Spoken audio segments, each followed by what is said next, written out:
Hello student, welcome to my channel. आज हम देखेंगे single stage transistor amplifier. Single stage transistor amplifier का मतलब ये है कि जो ट्रांजिस्टर है वो सिर्फ एक यूज होएगा यहाँ पे, इसलिए उसको सिंगल स्टेज ट्रांजिस्टर एम्पलीफायर कह रहे हैं। और दूसरी चीज, एम्पलीफायर क्या होता है आपका? एम्पलीफायर मतलब कि आप अगर किसी भी सर्किट में मीन्स कोई ऐसा अरेंजमेंट है, ठीक है, कोई ऐसा अरेंजमेंट है, ये अंदर एम्पलीफायर है मान लीजिए, तो ऐसा अरेंजमेंट है कि आप यहाँ पे जो भी इनपुट दे रहे हो, ठीक है, आप जो भी इनपुट दे रहे हो तो उसका एम्पलीट्यूड या गेन उसका अगर इंक्रीज हो जा रहा है, एम्पलीट्यूड या गेन अगर उसका इंक्रीज हो जा रहा है तो उस अरेंजमेंट को हम क्या बोलेंगे? एम्पलीफायर बोलेंगे। ओके,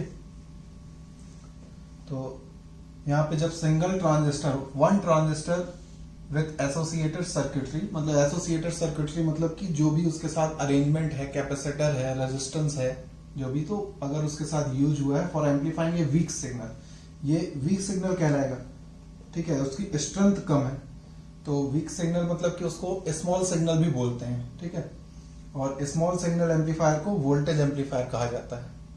ओके, तो स्मॉल सिग्नल को अगर एम्पलीफाई करने के लिए, स्मॉल सिग्नल को एम्पलीफाई करने के लिए basically single stage transistor amplifier use किया जाता है। और एम्पलीफायर क्या है? जो वीक सिग्नल को या किसी भी सिग्नल को उसका एम्पलीट्यूड या गेन इंक्रीज कर दे, तो ऐसे सर्किट को क्या कहा जाता है? एम्पलीफायर कहा जाता है। जैसे कि मैंने लास्ट क्लास में बताया भी था, लास्ट क्या एक्चुअली अगर आप मेरे पिछले वीडियोस देखोगे तो वहां पे एक ट्रांजिस्टर एज एन एम्पलीफायर करके मैंने पढ़ाया हुआ है।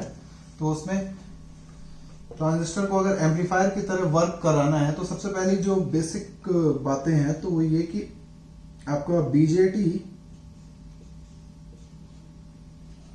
एक्टिव रीजन में वर्क करना चाहिए। एम्पलीफायर के लिए बीजेटी को एक्टिव रीजन में वर्क करना चाहिए, ठीक है। अगर वो एक्टिव रीजन में वर्क करेगा तभी वो एम्पलीफायर की तरह वर्क कर पाएगा। ओके, तो एक्टिव रीजन में करने के लिए, एक्टिव रीजन में कब रहता है? जब एमीटर बेस जंक्शन आपका क्या हो? फॉरवर्ड बायस हो, और कलेक्टर बेस जंक्शन क्या हो? आपका रिवर्स बायस हो।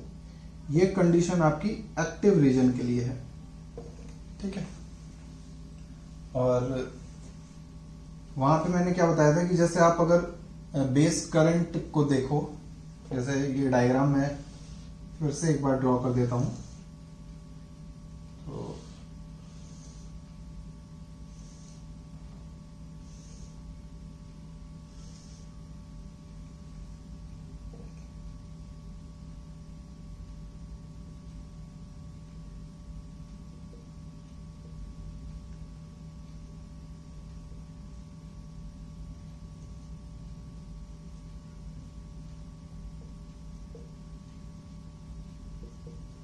ये IC हो गया और ये VCE हो गया।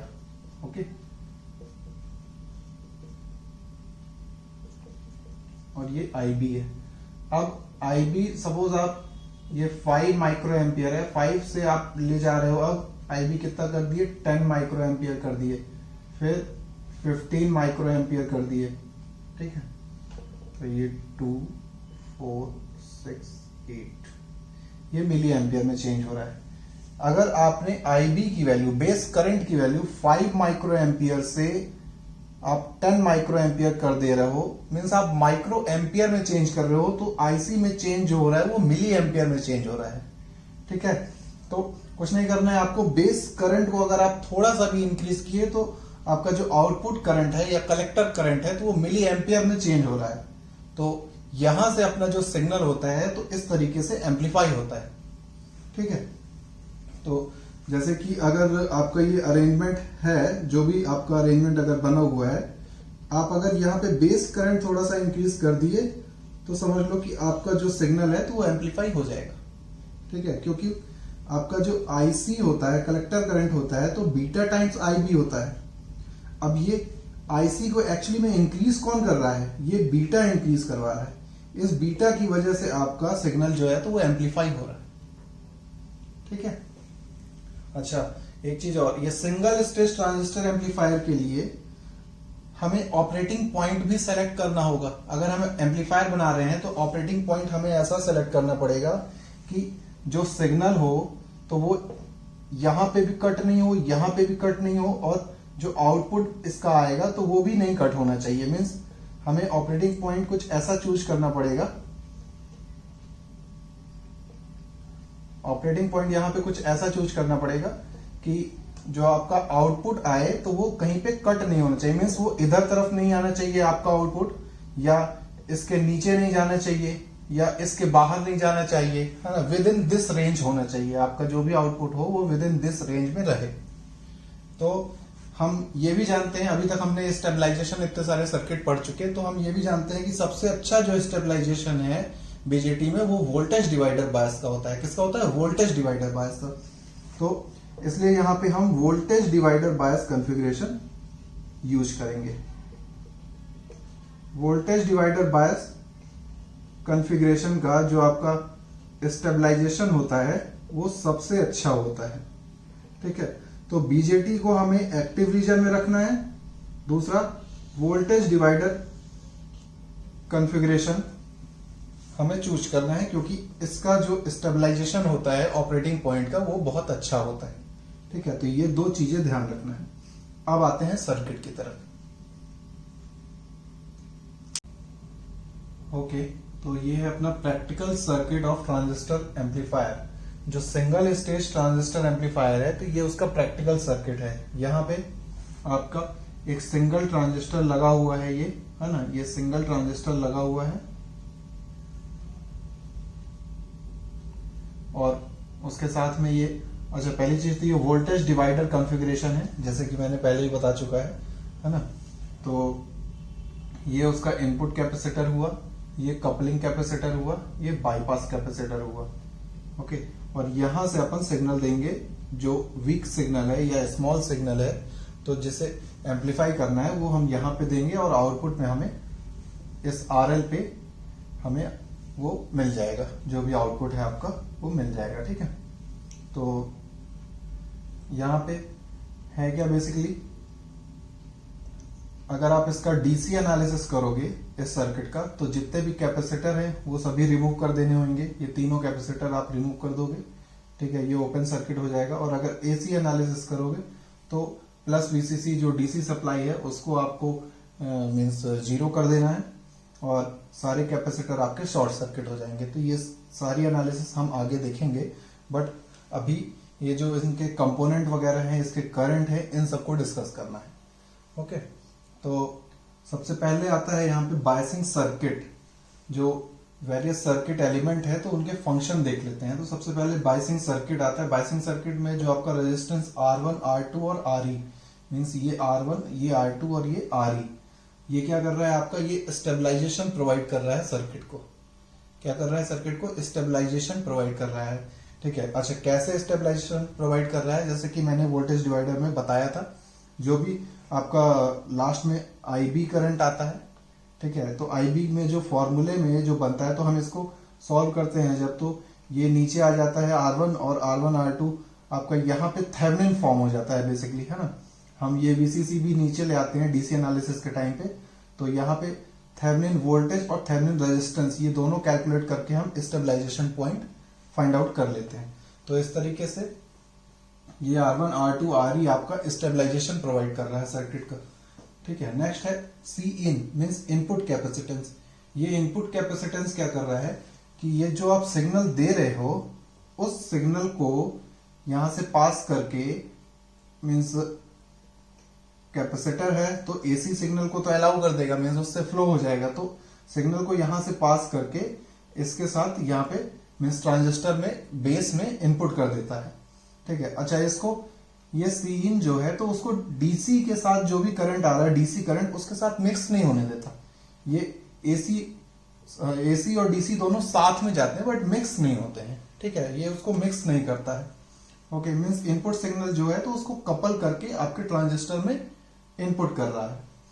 ठीक है, नेक्स्ट है आपका emitter bypass capacitor. Emitter bypass capacitor क्या कर रहा है कि जो भी यहां पे एसी सिग्नल है तो एसी सिग्नल को इस कैपेसिटर के थ्रू बाईपास कर दे रहा है। एक्चुअली यहाँ पे ये ग्राउंड है ये सब कुछ, तो यहाँ पे इसको बाईपास कर दे रहा है। अगर ये एसी सिग्नल सपोज अगर ये नहीं होता, ये अगर नहीं होता तो क्या होता कि ये एसी सिग्नल यहां से आके यहां पे आता करंट, तो यहां पे कुछ वोल्टेज ड्रॉप हो जाता, मींस VRE अगर आप देखोगे तो फिर वो IE इंटू RE इतना कुछ ड्रॉप हो जाता यहाँ पे। और इतना ड्रॉप होता तो सपोज अगर 5 वोल्ट अगर आ रहा है या 5 माइक्रो एम्पियर का करंट मान लीजिए फ्लो हुआ, ठीक है, 1 माइक्रो एम्पियर यहाँ पे आ गया, तो आउटपुट में तो हमें तो 5 माइनस 1 मीन्स 4 ही बचा ना वहां पे। तो क्योंकि ये तो ड्रॉप हो गया यहाँ पे, तो जो आउटपुट है अपना वो सब्ट्रैक्ट हो जा रहा है। तो इसलिए यहाँ पे एसी करंट को बाईपास करने के लिए यहाँ पे कैपेसिटर लगाया जाता है, और इस कैपेसिटर को कहते हैं bypass capacitor, emitter bypass capacitor. Okay, next है कपलिंग कैपेसिटर। कपलिंग कैपेसिटर एकदम लास्ट में लगा हुआ है, CC। ये क्या करता है, it couple one stage of amplification to the next stage. Means आपका जो भी आउटपुट आया, जो भी आपका आउटपुट आया, अब ये देखिए यहां पे जो भी आउटपुट आएगा तो आपका केवल एसी आउटपुट बाहर जाएगा, डीसी तो जा नहीं पाएगा, डीसी को तो ये ब्लॉक कर देगा, केवल एसी आउटपुट आपका बाहर जाएगा, ठीक है। तो जब एसी आउटपुट बाहर जाएगा, अब सपोज हमें इसके आगे एक स्टेज का एम्पलीफायर और लगाना है, यही वाला सर्किट हमें पूरा एज इट इज लगाना है। मतलब कुछ ऐसा हम अरेंजमेंट मान लीजिए कि मैं इसको एक बॉक्स में कर देता हूं, ठीक है, ये एक बॉक्स में हो गया, तो यहां पे ये सी इन हो गया, ठीक है, ये हम सिग्नल दे रहे हैं, ये सी इन हो गया, और यहां पे ये है सी out, means CC basically.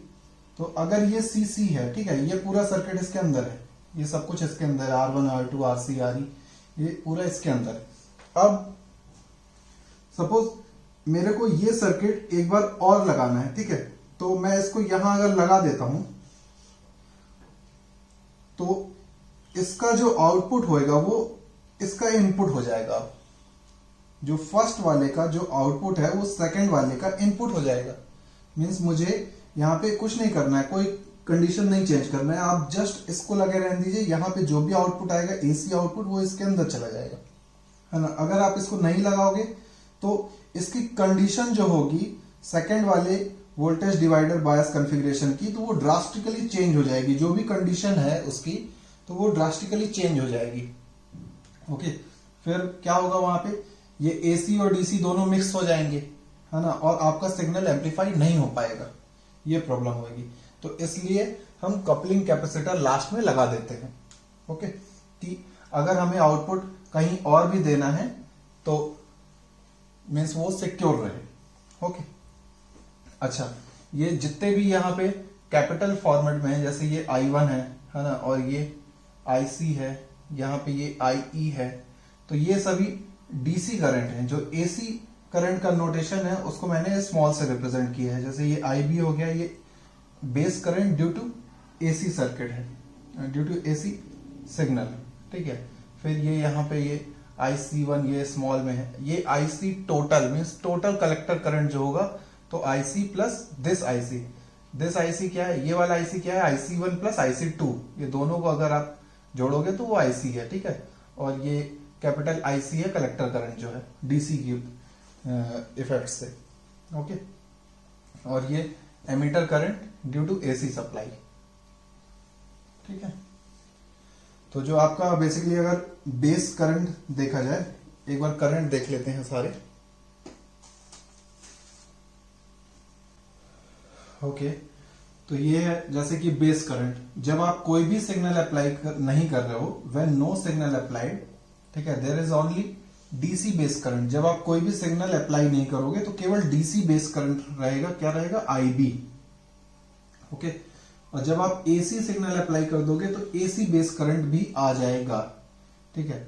Means capital IB तो रहेगा ही, क्योंकि डीसी तो आप दोगे ही तभी वो ऑन होएगा आपका ट्रांजिस्टर, है ना। और जो आपका सिग्नल है, जो आप जो एसी सिग्नल अप्लाई कर रहे हो तो उसके इफेक्ट से कौन सा करंट आए, base current IB, small IB, ठीक है। तो टोटल करंट कितना हो जाएगा, आईबी इज इक्वल टू, इसको कैपिटल बी से रिप्रेजेंट कर रहा है ना, यहाँ पे मैंने किया है। तो आईबी जो है तो capital IB plus small IB, okay. Similarly ऐसे कलेक्टर करंट जो है आपका, तो अगर आप सिर्फ डीसी अप्लाई कर रहे हो तो आपका कलेक्टर करंट आईसी होगा, ये वाला, ठीक है। और अगर आप एसी भी अप्लाई कर दे रहे हो, ठीक है, due to DC only IC है। और अगर आप एसी अप्लाई कर दे रहे हो तो करंट क्या हो जा रहा है, ये वाला आईसी आ जा रहा है, ठीक है। तो वहां पे एक्चुअली दो ब्रांच है यहाँ पे रेजिस्टेंस की, तो इसलिए इसको IC1 दे दिया, ये IC2 हो गया यहाँ पे, ये सॉरी ये IC1 है, ये IC2 हो गया, हाँ डिवाइड कर दिए। तो जो टोटल कलेक्टर करंट है ये कैपिटल सी है, चाहे आप यहाँ ICT लिख दो तो IC टोटल हो जाएगा। तो जो टोटल करंट है वो due to DC plus due to AC, ऐसे करके इसको ऐड कर लेना है। अच्छा, IC is equal to beta IB होता है, IC is equal to beta IB होता है। तो ये जीरो सिग्नल कलेक्टर करंट है, क्योंकि यहाँ पे सिर्फ हम डीसी को कंसीडर कर रहे हैं, यहाँ पे एसी को कंसीडर नहीं कर रहे हैं। तो जीरो सिग्नल मीन्स जब आप सिग्नल नहीं अप्लाई कर रहे हो उस केस में IC ये होगा, और जब आप सिग्नल अप्लाई कर दे रहे हो उस केस में आपका IC ये हो जाएगा, मीन्स ये भी उसमें जुड़ जाएगा, ऐड हो जाएगा, ओके। सिमिलरली ऐसे एमीटर करंट जो है आपका, तो ड्यू टू डीसी केवल ये वाला होगा, ये वाला डीसी करंट है और ये एसी करंट है, ठीक है। तो जो टोटल एमीटर करंट है तो वो इसको जोड़ के आएगा, दोनों को जोड़ दोगे तो ये आ जाएगा, है ना। अच्छा, एक चीज और हम जानते हैं कि IE is equal to approximately equal to किसके होता है, कलेक्टर करंट के, ठीक है। तो एसी की कंडीशन में भी यही होगा, IE is approximately equal to IC, okay. तो ये हो गया आपके करंट्स सारे।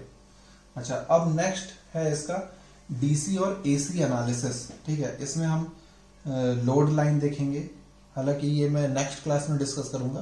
तो इसमें हम क्या देखेंगे, लोड लाइन देखेंगे और उसके कुछ कॉन्सेप्ट समझेंगे कि उसका कलेक्टर टू एमिटर वोल्टेज कितना आता है डीसी के केस में और एसी के केस में, है ना। उसका वोल्टेज गेन देखेंगे, गेन वर्सेस फ्रीक्वेंसी रिस्पांस देखेंगे, ये सब कुछ अभी एक्चुअली इसका मींस इंट्रोडक्शन पार्ट हुआ है इस सर्किट का, ये केवल इंट्रोडक्शन पार्ट है। जो इसको सॉल्व करेंगे, सर्किट को सॉल्व करेंगे with AC supply and with DC supply. वैसे डीसी सप्लाई की बात करें तो ये जो वोल्टेज डिवाइडर बायस के लिए मैंने करवाया था वही एज इट इज होएगा, ठीक है। हालांकि फिर भी कुछ एक दो पॉइंट्स देखेंगे हम उसमें।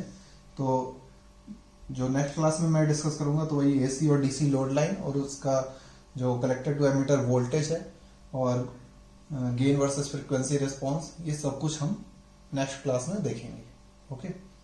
तो आज के लिए इतना ही था, ओके, थैंक यू।